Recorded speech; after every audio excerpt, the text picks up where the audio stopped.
नमस्कार। कभी सोचा है कि जब हम टेंशन में होते हैं तो पेट में क्यों अजीब सी गड़बड़ होने लगती है? या फिर जब हम बहुत खुश होते हैं तो अचानक से इतनी एनर्जी कहाँ से आ जाती है? आज हम इसी गहरे कनेक्शन को समझने वाले हैं, हमारे विचारों और हमारी फिजिकल हेल्थ के बीच के इस रिश्ते को। चलिए इस सवाल पर थोड़ा सोचते हैं। क्या कभी ऐसा महसूस हुआ है कि जो कुछ भी हम दिन भर सोचते हैं, जो चिंताएं करते हैं, वो असल में हमारी बॉडी पर एक बोझ डाल रही हैं, शायद हमें बीमार भी कर रही हैं? ये एक ऐसा सवाल है जो हम में से हर किसी के मन में कभी ना कभी तो आया ही होगा। और इस सवाल का जवाब ढूंढने के लिए हम इस चार्ट की मदद लेंगे। ये हमें बहुत साफ साफ दिखाता है कि कैसे अलग अलग नेगेटिव विचार हमारे शरीर के अलग अलग हिस्सों पर असर डाल सकते हैं। और सबसे ज़रूरी बात, हम इन आदतों को बदल कैसे सकते हैं। तो चलिए शुरू करते हैं। तो सबसे पहले हमें इस कनेक्शन की जड़ को समझना होगा, मन और शरीर के इस गहरे रिश्ते को। देखिए, ये कोई नई बात नहीं है। सदियों से योगी और फिलोसोफर्स इसके बारे में बात करते आए हैं, लेकिन आज की भागदौड़ वाली जिंदगी में हम इसे अक्सर भूल जाते हैं। तो सबसे ज़रूरी बात यह है कि जो भी हमारे दिमाग में चल रहा होता है ना, वो बस एक ख्याल बनकर नहीं रह जाता। उसका सीधा फिजिकल असर हमारी बॉडी पर होता है। जैसे टेंशन में पेट खराब हो जाना या किसी ज़रूरी प्रेजेंटेशन से पहले हाथों में पसीना आना, ये सब इसके सबसे आम उदाहरण हैं। अब देखते हैं कि ये कनेक्शन असल में काम कैसे करता है।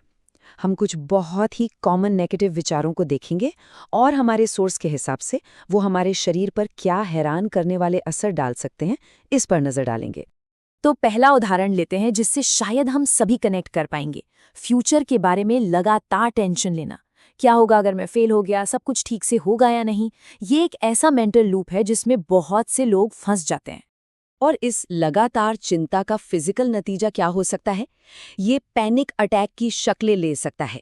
एक ऐसी हालत जहां हमारा शरीर एकदम से फाइट या फ्लाइट मोड में चला जाता है। दिल की धड़कन तेज हो जाती है और सांस लेना तक मुश्किल लगने लगता है। अच्छा, अब एक और इंटरेस्टिंग उदाहरण देखते हैं।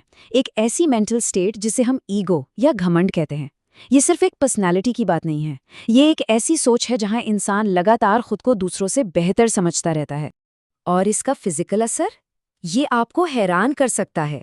हमारा सोर्स इसे घुटने और जोड़ों के दर्द से जोड़ता है।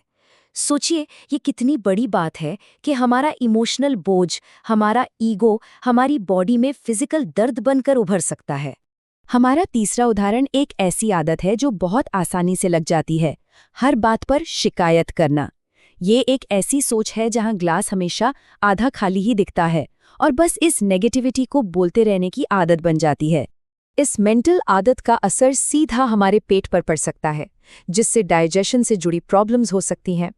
ये एक और सटीक उदाहरण है कि हमारा मन हमारे शरीर के कितने बेसिक और ज़रूरी फंक्शंस को कंट्रोल कर सकता है। तो अब जब हमने प्रॉब्लम को समझ लिया है, तो चलिए सबसे ज़रूरी हिस्से पर आते हैं, सॉल्यूशन। और अच्छी खबर यह है कि इस नेगेटिव साइकिल को तोड़ने की ताकत हमारे अंदर ही है।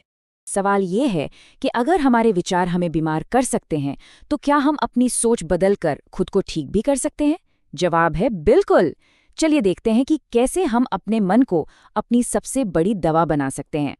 तो भविष्य की चिंता का इलाज क्या है? प्रेजेंट में जीना। जब हम अपना ध्यान इस पर लगाते हैं कि अभी क्या हो रहा है और इस पल में मैं क्या कर सकता हूं, तो फ्यूचर का वो बनावटी डर अपने आप कम हो जाता है। ये इतना पावरफुल इसलिए है क्योंकि ये कंट्रोल वापस हमारे हाथों में देता है। ईगो का सॉल्यूशन है विनम्रता, यानी ह्यूमिलिटी। इसका मतलब है दूसरों की इज्जत करना और ये समझना कि हर किसी से कुछ ना कुछ सीखने को मिल सकता है। ये ईगो के इमोशनल बोझ को हल्का करता है और जैसा कि हमारा सोर्स बताता है, शायद हमारे जोड़ों पर पड़ने वाले फिजिकल बोझ को भी। और हर वक्त शिकायत करने की आदत का तोड़, दूसरों के लिए अच्छा सोचना और एक पॉजिटिव नज़रिया अपनाना। जब हम जानबूझकर दूसरों के लिए अच्छा सोचते हैं या चीज़ों में अच्छाई खोजने की कोशिश करते हैं, तो हम असल में अपने दिमाग की वायरिंग बदल रहे होते हैं, जिससे हमारी अपनी सोच भी पॉजिटिव हो जाती है। इन सभी बातों को अगर हम मिला दें, तो एक बहुत ही सिंपल लेकिन गहरा मंत्र बनता है जो हमें एक हेल्दी लाइफ जीने का रास्ता दिखाता है। और ये रहा वो मंत्र जो हमारे सोर्स ने दिया है। राजयोग अपनाएं, मन और तन को निरोगी बनाएं। राजयोग का मतलब है मन पर राज करना, और ये हमें याद दिलाता है कि अपने मन को कंट्रोल करके ही हम अपने शरीर को सच में हेल्दी रख सकते हैं। तो आज की इस सारी बातचीत से हमें क्या सीखना चाहिए? पहला, हमारे विचारों में वाकई फिजिकल पावर होती है। दूसरा, हाँ, हमारी सोच हमें बीमार कर सकती है और कुछ खास तरह के विचार शरीर में खास प्रॉब्लम से जुड़ सकते हैं। तीसरा, हम इसे बदल सकते हैं। सोच में छोटे छोटे बदलाव करके हम अपनी हेल्थ में बड़ा सुधार ला सकते हैं। और सबसे इम्पोर्टेंट बात, ये पावर हमारे अपने हाथों में है। तो बस एक सवाल के साथ आज की बात खत्म करते हैं। आज, सिर्फ आज के लिए, ऐसा कौन सा एक नेगेटिव विचार है जिसे बदलकर हम अपनी हेल्थ की तरफ पहला छोटा सा कदम बढ़ा सकते हैं? इस पर सोचिएगा जरूर, क्योंकि हर बड़ा बदलाव हमेशा एक छोटे से विचार से ही शुरू होता है।